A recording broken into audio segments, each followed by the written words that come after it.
Cooking with Kaylin, creamy peanut butter pie. Thank you, Sky.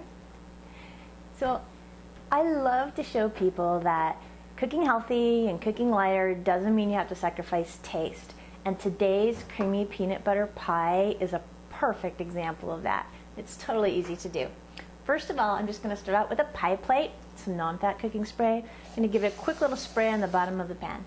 All right. Now, instead of doing a full fat crust, I'm just going to take 3 average run-of-the-mill graham crackers. Well, okay, so they're reduced fat, but 3 graham crackers. And all I'm going to do is break them up over this pie plate, just like so. I'm just going to sprinkle these around the bottom of the pan. Not even going to be really careful about how I go about doing it. That was that. Now, I'm going to take some chocolate syrup, and I'm not going to be super specific, but I'm just going to drizzle this around the bottom, just like so. And that is going to work as my crust. Done.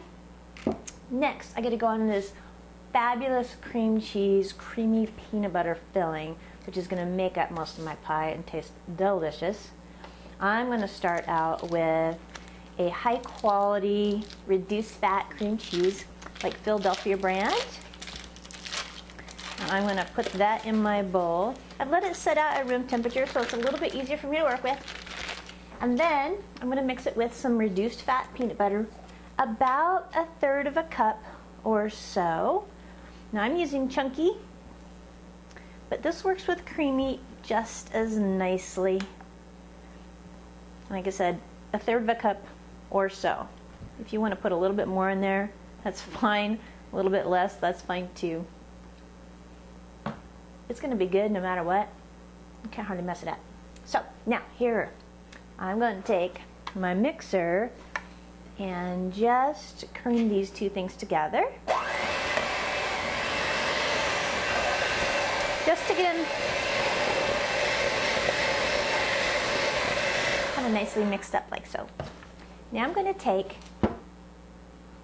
a full can of fat-free sweetened condensed milk and add that to my mix.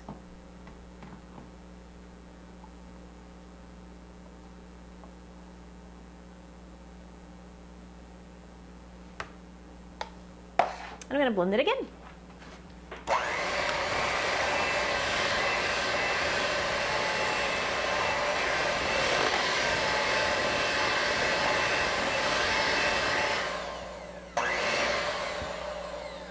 So now I have this totally creamy, sweet cream cheese, peanut butter goodness all in this bowl. But I'm going to keep adding to it.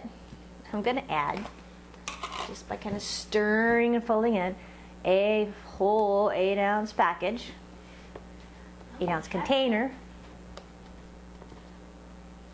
of whipped topping, fat-free of course. And I'm going to throw in some unsalted peanuts, about 1/3 cup or so. I'm just going to fold these in.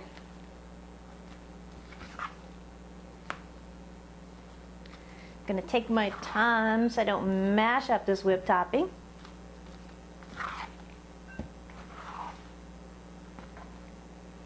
I want to get it all nicely mixed together.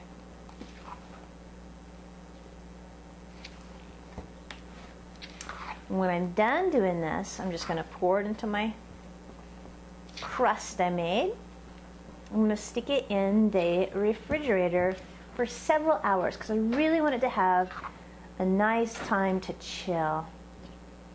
If I was in a hurry, I could stick this in the freezer for, 2 to 4 hours instead.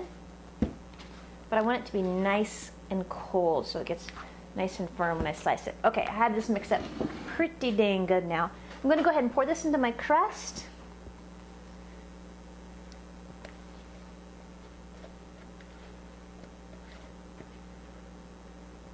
Just like that. Just going to smooth it out. So it's smooth and creamy, just like it was supposed to be. Already looks good, but just to give it a final little touch, just to be pretty, because sometimes it's like that. I'm going to just drizzle some more syrup on there. Just like that. There it is, and I'm going to stick this in the fridge or the freezer, and I'm going to come back in a couple hours and eat it, and it is going to be fabulous.